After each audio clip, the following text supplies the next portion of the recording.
Hello, in front of me I've got BYD SEAL 5. In this video I'll show you how to navigate to points of interest. In the beginning, let's go to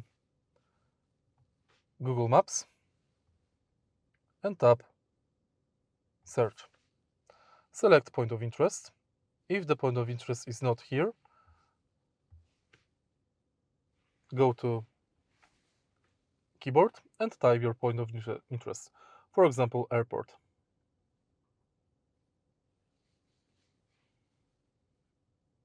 Select the airport, tap Start, and it's done.